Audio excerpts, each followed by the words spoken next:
Light चलेगा, ठीक है। अब ये जो 10 दिन है, ये जो मैं तुम लोग 200 से 600 पहुंच जाओगे, 200 से अचानक से 600 बोला है, क्लास अटेंड किया है बायोलॉजी के पूरे। तो मैं अभी किसके लिए बता रहा हूँ, जो एकदम ग्लासलूट जीरो पे है, ठीक है, उसके लिए बता रहा हूँ, जो एकदम ग्लासलूट जीरो पे है, ठीक है।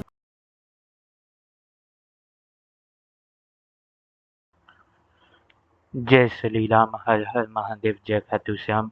तो देखो, आज 18 तारीख है, ठीक है, जिस दिन मैं ये रिकॉर्ड कर रहा हूँ 18 तारीख है, ठीक है। अब ये आज ही आ जाएगा, ठीक है। सुबह सुबह भी रिकॉर्ड कर रहा हूँ, फिर ये आज की शाम तक आ जाए, दोपहर तक, ये 10 बजे तक सुबह के आ जाएगा। अब एक बात याद रखना, क्या ती आज 18 तारीख है और जो हम लोग का एग्जाम है नीट का, वो 3 तारीख को है। तो बीच में हम लोग तो अप्रोक्स 14 डेज मिलते हैं आज को मिला के। अब इस 14 डेज में हम लोग तो मान के चलने हैं 10 दिन, ठीक है, 10 दिन, मेन 10 दिन, जिसमें तो लोग कुछ कर पाओगे।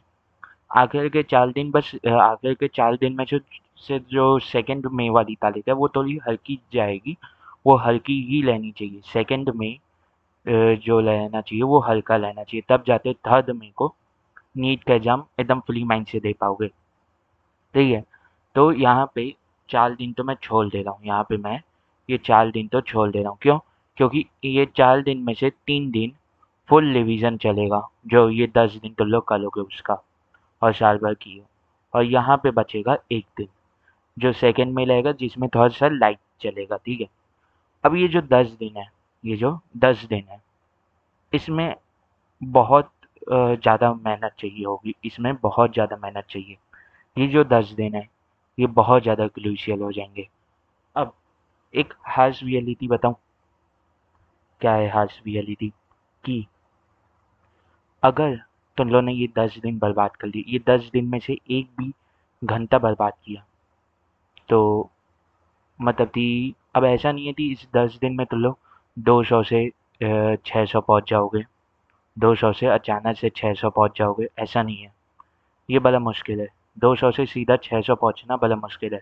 पर इन 10 दिनों में 200 से 400, 400 से 500 के बीच में पहुंचना बहुत आसान है, बहुत आसान है, कर सकते हो। इनफ समय है इधर से इधर पहुंचने में, 200 से 400 500 के मार्क्स में पहुंचने में बहुत आसान है। कैसे समझते हैं, कैसे आसान है? ती ये बात देखो, अब है ना, अगर तुम लोग ये सोच के चलोगे कि पहले पूरा सिलेबस कंप्लीट करते हैं, तो वो बहुत बड़ी गलती हो जाएगी। सिलेबस के पीछे अगर आप भागे ये 10 दिन, तो फिर भूल जाओ, फिर बहुत दिक्कत हो जाएगी। अब इस समय में तो लो, तो इम्पोर्टेंट जो चीज़ें हैं वो करने की ज़रूरत है। कौन सी इम्पोर्टेंट चीज़ें सर? इम्पोर्टेंट क्या है? आंसर है, इम्पोर्टेंट वो नहीं जो चाहते थे तो लोग यूट्यूब में वीडियो में देखते हो कि ये इम्पोर्टेंट टॉपिक, ऐसे इम्पोर्टेंट टॉपिक नहीं। सबसे पहले इम्पोर्टेंट टॉपिक होते हैं कि कोई ना कोई जो बच्चा है, वो चाहे साल भर में कैसा भी पढ़ा हो ना पढ़ा हो, पर उसके कुछ टॉपिक्स लेते हैं, कुछ चैप्टर्स लेते हैं, वो बहुत अच्छे लेते हैं। उन चैप्टर्स को बहुत अच्छे से करते जाना है। जैसे अगर मैं बताऊं, डेट वाइज मैं बताता हूँ, तो 18, 19, 20, 21, अगर मैं बताऊं, तो इन 4 दिन में पूरी बायोलॉजी कंप्लीट कर लो, पूरी बायोलॉजी कंप्लीट कर लो। कर भी सकते हो, क्यों? क्योंकि बच्चा कैसा भी पढ़ा रहा है, उसकी बायोलॉजी अच्छी रहती है। बायोलॉजी अगर वो पढ़ा है, क्लास अटेंड किया है बायोलॉजी के पूरे, तो उसकी बायोलॉजी अच्छी रहती है, ठीक है। बायोलॉजी अच्छी रहती है, वो कर सकता है इन 4 दिन के अंदर पूरी बायोलॉजी। अब बायोलॉजी में कैसे करें? तो पहली बात, जो तुल्योते सरल होते नोट्स हैं, उसे बाद में उठाना। पहले उठाओ तुल्योता जो टेस्ट हुआ था, जो तुल्योता टेस्ट हुआ था, साथ ही साथ उठाओ जो तुल्योता डीपीपी मिली थी। फिर क्या उठाओ? फिर बताते थे, अगर तुम लोग मॉड्यूल सॉल्व किए होगे तो मॉड्यूल उठाओ, और मॉड्यूल में वो क्वेश्चंस देखो जो तुम लोग से पहली बार में नहीं बने थे, ठीक है। वो क्वेश्चन देखो, वो टॉपिक के क्वेश्चन देखो जो तुम लोग से पहली बार नहीं बने थे। दूसरी बात, चौथी चीज उठाओ पीवाईक्यू। ये ये 4 चीज़ें इन 4 दिन के अंदर बायोलॉजी की कंप्लीट कर दो। मतलब जो तुम लोग का टेस्ट हुआ उसे करो, डीपीपी करो, मॉड्यूल करो, पीवाईक्यू करो। फिर देखो उस चैप्टर में जाओ, फिर देखो उस चैप्टर में जाके कि तुमसे इनमें क्या क्या गलती हुई। जैसे अगर मैं बॉडी फ्लूइड एंड सर्कुलेशन की बात करता हूँ, तो मैं मान लेता हूँ तुल्लो से ईसीजी वाला जो क्वेश्चन है, ईसीजी का पास वाले क्वेश्चन, ईसीजी वाले क्वेश्चन गलत हो रहे हैं। तो ये जब तुम लोग क्वेश्चन सॉल्व करोगे, ये 4 चीज़ें जब तुम लोग तो करोगे, तो तुम लोग तो पता चलेगा यार कि मुझे इस चैप्टर में ईसीजी अच्छे से नहीं आ रहा। मुझे इस चैप्टर में बता देते हैं कैसे ऑक्सीजन या कार्बन डाइऑक्साइड ट्रांसफर हो रही है, ये सही से समझ में नहीं आ रहा। ठीक है, मतलब पल्मोनरी आरटी तो मैं पल्मोनरी वेन कर दे रहा हूँ। वैसे डबल सर्कुलेशन तो मैं बता देते हैं मिक्स कर दे रहा हूँ लिम्फेटिक सिस्टम के साथ। पोर्टल सिस्टम में पहचान नहीं पा रहा हूँ कि वेन से वेन के बीच में जो वो यानी कैपिलरी से कैपिलरी के बीच में जो वेनस सिस्टम बनता है उसे पोर्टल सिस्टम कहते हैं, ये मैं पहचान नहीं पा रहा। जो डिजीजेस हैं, जो डिसऑर्डर्स हैं, मैं उन्हें नहीं पहचान पा रहा। तो ये तुम लोग तो समझ में आएगा, और वो कैसे समझ में आएगा, एक चैप्टर में टेस्ट कर लो, डीपीपी कर लो, मॉड्यूल कर लो, पीवाईक्यू कर लो, तो बस समझ में आएगा। साथ ही साथ अ, इससे समझ में आएगा कि उस चैप्टर में तुम लोग तो कौन से टॉपिक करने हैं। तो अब क्या करो, उस चैप्टर के तुम लोग नोट्स उठाओ, नोट्स को पढ़ो। ठीक है, उस चैप्टर के जो टीचर्स के नोट्स होंगे उन्हें पढ़ो। ठीक है, जब तुम लोग उन्हें पढ़ोगे तो तुम लोग तो दिखेगा यार कि टीचर ने इस कलम में लिखाया है, ये चीज़ें लिखाई है, और ये चीज़ मुझे है ना नहीं बन रही, तो उसे नोट्स में हाईलाइट कर लो। हाईलाइट करना है, जो गलती हो रही है उसे नोट्स में हाईलाइट करना है। क्यों, बताता हूँ आगे। ये किया, फिर एनसीईआरटी पढ़ो, और एनसीईआरटी अब एनसीईआरटी तुम लोगों ने पढ़ ली। अब इन गलतियों को देखो, जो इनमें गलती हुई थी, क्या वो तुम लोग तो याद हो रही है? आंसर है यस, यस चलन लो तो याद हो रही, तो उन गलतियों को लिख लो, मिस्टेक को लिख लो। अब इन मिस्टेक को क्या करोगे, ये मिस्टेक लिखे लो, एक तुम लोग ने मिस्टेक हाईलाइट कर ली, एक मिस्टेक तुम लोग ने लिख ली, तो अब तुम लोग तो याद रहेगा। ऐसे करते करते पूरे बायोलॉजी के चैप्टर निपटा लो। 3 दिन में निपट सकते हैं अगर निपटाने में आओगे तो। ठीक है, दूसरी बात, अब जैसी पूरे बायोलॉजी के चैप्टर निपटे, क्या करो, एनसीईआरटी वो बताओ, एनसीईआरटी वो आती है, क्या कहते हैं, NCERT based question practice book आती है ना, अलग अलग पब्लिकेशन थी, एनसीईआरटी फिंगर टिप हो गई, एनसीईआरटी पंच हो गई, एमटीजीटी फिंगर टिप हो जाती है। फिर अलग अलग लोग, अलग अलग कोचिंग्स की अलग अलग वो आती हैं, NCERT based book, word to word आती है, एनसीईआरटी वर्ड टू वर्ड। ठीक है, तो ये सब बुकें बताओ, और उन लो तो सॉल्व करो, उन लो तो पूरी बुक सॉल्व कर जाओ। ठीक है, अब तुम लो तो जो गलती मिलेगी, ये जो आखिर में एनसीईआरटी बेस्ड बुक को लो पूरी चार्ज जाओगे, जब ये गलती मिलेगी, ये गलती तुम लो तो मेन मार्क्स खाती नीट में, पर यहीं पे तुम लो तो ये गलती मिल गई। अब इस गलती तो क्या करो, जो मैंने यहाँ पे मिस्टेक लिखने बोली थी ना, इस मिस्टेक के साथ लिख दो और नोट्स में हाईलाइट कर दो, बस। ठीक है, इतना सा काम कर लो। अब तुम लोग ने 3 दिन लगाए करने के लिए, 2 दिन में हो जाते, तुम लोग ने 3 दिन लगा लिए मान लो। ठीक है, अब बचा तुम लोग के पास 1 दिन, तो 1 दिन में क्या करोगे, inorganic chemistry, inorganic chemistry, inorganic chemistry, inorganic chemistry क्यों करोगे, तो इनऑर्गेनिक केमिस्ट्री में 3 ऐसे इंपॉर्टेंट चैप्टर हैं जो बहुत ज़्यादा पूछे जाते हैं। एक है आपका पीरियोडिक टेबल, दूसरा है आपका केमिकल बॉन्डिंग, तीसरा है आपका कोऑर्डिनेट कंपाउंड। तो ये जो 1 दिन आपके पास बचा, इस दिन आपको पीरियोडिक टेबल, केमिकल बॉन्डिंग की एनसीईआरटी पढ़नी है, डीपीपी लगाने हैं, पीवाईक्यू लगाने हैं, और टेस्ट जो तुम लोग हुए तो वो सॉल्व करने हैं। अब इसमें से जो मिस्टेक्स निकलेंगी, उन्हें तुम लोग तो अपने नोट्स में लिख लेना है, हाईलाइट कर लेना है, या मिस्टेक होगा, नोटबुक बनाया होगा कोई, तो उसमें लिख लो, या ये जो बायोलॉजी जिधर लिखे थे इसी के साथ लिख लो। ठीक है, पर ऊपर हेडिंग दे देना। ठीक है, अब ये 21 तारीख तो मान लो तुम लोग ने ये किया, या आज के दिन तुम लोग ने आईओसी का कर लिया, चलो मान लेते हैं आज ही कर लिया। ठीक है, अब बचा कोऑर्डिनेट कंपाउंड, और बचा डीएनएफ ब्लॉक, और क्या बचा, पी ब्लॉक। हाँ कि ना, अब वो कब करोगे, वो तुम लोग करोगे 21 के बाद 22 को, 21 को कर लो तो फिर वो 22 को करोगे। हाँ कि ना, फिर क्या करोगे, 22 को करोगे ये आईओसी। हाँ कि ना, यस सर। अगर तुम लोग ये 4 दिन के स्पैन के अंदर ही पूरी बायोलॉजी और आईओसी खत्म हो जाती है, तो वेल एंड गुड, बहुत सही रहेगा। अब एक बात समझना, कि जैसी तुम लोग ये 2 चीज़ें हुई, जैसी तुम लोग आईओसी और बायोलॉजी हुई, तो बहुत सही हो जाएगा। दूसरी बात अगर मैं बताऊँ, तो अगर तुम लोग तो क्वेश्चन प्रैक्टिस चाहिए, डीपीपी डीपीपी चाहिए या पीवाईक्यू चाहिए, ठीक है, तो लोग क्या कर सकते हो, मेरे टेलीग्राम में जा सकते हो, t.me/जीत एक्सप्रेस अपने ब्राउज़र में लिखना, ठीक है? अपने ब्राउज़र में लिखना या टेलीग्राम में जाके जीत एक्सप्रेस टाइप करना, जीत एक्सप्रेस, ये एक्स कैपिटल रहेगा, फिर PERTS छोटा रहेगा, स्मॉल रहेगा। ये लिखना, मिल जाएगा चैनल, वहाँ पे है ना फाइल वाले सेक्शन पे जाना, चैनल के इन्फो में जाना, चैनल के फिर फाइल वाले सेक्शन में जाना, वहाँ से डाउनलोड कर लेना, DPP PYQ मिल जाएगा, ठीक है? फिर उसके बाद क्या करना, उसे भी सॉल्व कर लेना, ठीक है? जो मैंने DPP दी है, जो मैंने PYQ किए हैं, उसे भी सॉल्व कर लेना, या डिस्क्रिप्शन में लिंक है DPP के प्लेलिस्ट का, PYQ के प्लेलिस्ट का, उसे देख लो। चैप्टर वाइज क्वेश्चन प्रैक्टिस का भी जो वो है प्लेलिस्ट, उसका भी मैंने दे दिया है डिस्क्रिप्शन में, उसे भी देख लो, ठीक है? PYQ की लिंक है, उसे देख लो, ठीक है? वो कर सकते हो, ठीक है? अब अब आते हैं 22, 23, 24, 25 और 26। इस दिन क्या करोगे? इस दिन तुम लोग करोगे, मान लेते हैं तुम लोग को बता देते हैं, जियो ऑर्गेनिक केमिस्ट्री की बात करें तो ऑर्गेनिक केमिस्ट्री के 2 चैप्टर तो आराम से कर सकते हो, IUPAC एंड आइसोमेरिज्म, ठीक है? ये 2 चैप्टर बहुत आराम से कर सकते हो। जो GOC पढ़ रखा है, हाइड्रोकार्बन पढ़ रखा है, तो वो उसे भी कर ले, ठीक है? मैं अभी किसके लिए बता रहा हूँ, जो एकदम ग्लासलूट जीरो पे है, ठीक है? उसके लिए बता रहा हूँ, जो एकदम ग्लासलूट जीरो पे है, ठीक है? IOC कर लो, आइसोमेरिज्म कर लो, यानी IUPAC कर लो और आइसोमेरिज्म कर लो। जो GOC कर चुका है, हाइड्रोकार्बन जिसे अच्छे से आता है, GOC और हाइड्रोकार्बन, वो भी कर ले। साथ ही साथ जो बता देते हैं, जिसे पूरी ऑर्गेनिक केमिस्ट्री आती है अच्छे से, वो पूरी ऑर्गेनिक केमिस्ट्री लगा ले। 3 दिन में ऑर्गेनिक केमिस्ट्री आराम से की जा सकती है, 3 दिन में ऑर्गेनिक केमिस्ट्री आराम से की जा सकती है, ठीक है? अब इसके बाद कर लो, तो लो फिजिक्स उठाओ, इसके बाद क्या करो, फिजिक्स उठाओ। फिजिक्स में क्या करोगे, फिजिक्स में क्या करोगे, बताओ बताओ?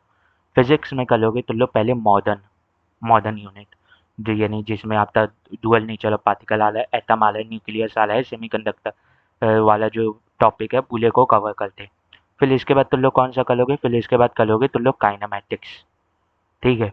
फिर इसके बाद क्या करोगे, यूनिट एंड डायमेंशन, वेक्टर और NLM। ये एक दिन में होने वाले टॉपिक्स हैं ये। अगर तुम लोग 25 को बैठे हो तो 25 को इतना हो सकता है, NLM के साथ वो भी आ जाता है, फ्रिक्शन भी आ जाता है।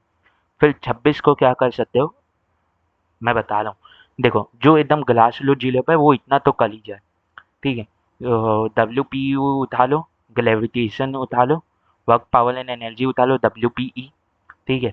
फिर वो ग्रेविटेशन उठा लो, फिर उसके साथ centre of mass and rotation उठा लो, और थर्मल फिजिक्स वाला टॉपिक उठा लो, और मैकेनिकल फिजिक्स, ये 26 था लेता, बस इतना कर लो, ठीक है? अब इसमें भी क्या करना है, टेस्ट देना है, मॉड्यूल करना है, ठीक है? टेस्ट करना है, मॉड्यूल करना है, बता देते हैं, और फिर DPP लगानी है, PYQ लगानी है। जो ना हो, जो गलत हो, जो टॉपिक के गलत हो रहे हैं, उसका फॉर्मूला मार्क करो, उसे रिविजिट कर लो, उसके क्वेश्चन तो बार बार देखो, उस टॉपिक के क्वेश्चन कैसे सॉल्व हो रहे हैं, एक बार समझना। कई बार क्या होता है, जो क्वेश्चन तुम लोग से नहीं बनते टेस्ट में, DPP में, मॉड्यूल में, PYQ में, उनके सॉल्यूशन तुम लोग पढ़ लोगे ना कि कैसे होता है, तो कई बार नीट में जब तुम लोग मेन एग्जाम सेंटर में बैठोगे तो वहाँ पे दिमाग में आ जाता है, पर मेहनत करनी पड़ेगी, ठीक है? इतनी बात हुई। अब जो अच्छे से कर चुका है, वो क्या करे, वो भी यही फॉलो करे। ये तो ग्लास फ्लोर जीरो वालों के लिए था।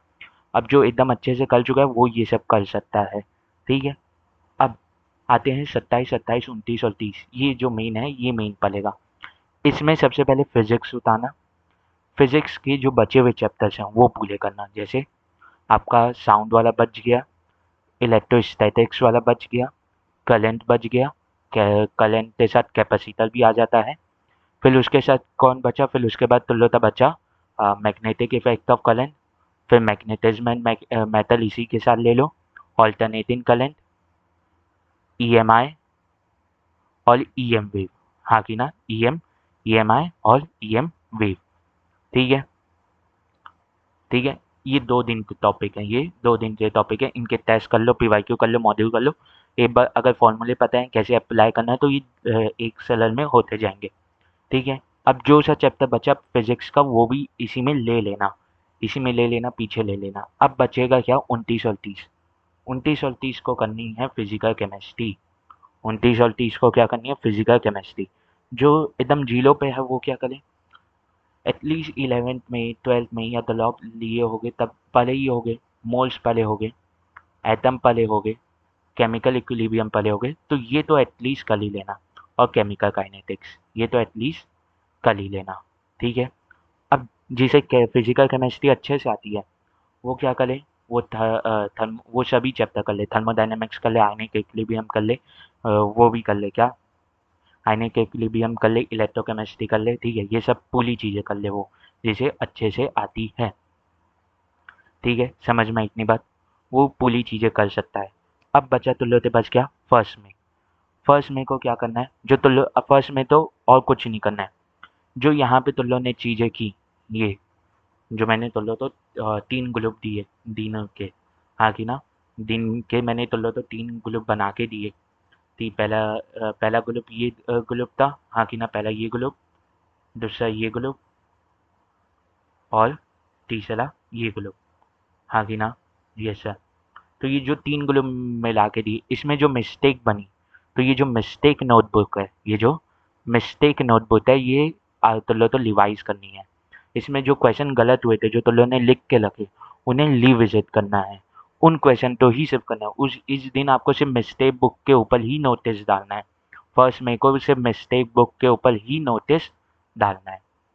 फिर सेकंड में को क्या करना है, सेकंड में तो तुल्यो के पास शॉर्ट नोट्स होंगे, वो कर सकते हो, माइंड मैप होंगे, वो कर सकते हो, और एनसीईआरटी देख सकते हो। एनसीईआरटी में जो पॉइंट तुम लोगों ने हाईलाइट किए होंगे वो कर सकते हो।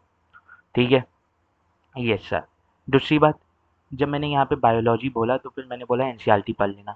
अब ये 2 ग्रुप में मैंने एनसीईआरटी की बात नहीं की, तो आंसर है इन 2 ग्रुप में सोने से पहले, सोने से पहले, रात तो जितने बजे भी सो लो, सोने से पहले 2 चैप्टर एनसीईआरटी के पढ़ने ही पढ़ने हैं, याद रखना।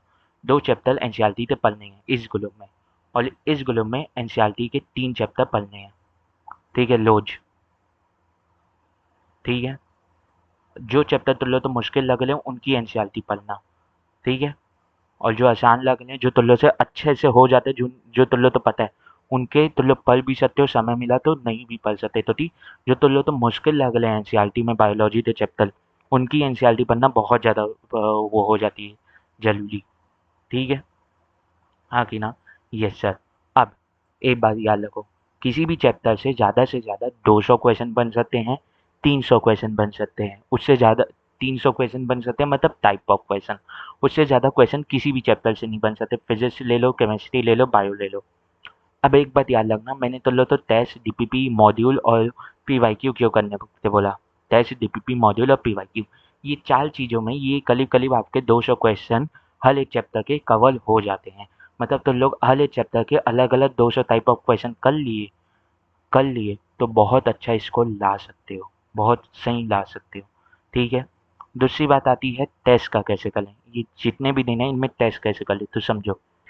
तुम लोग तो टेस्ट कैसे देना है,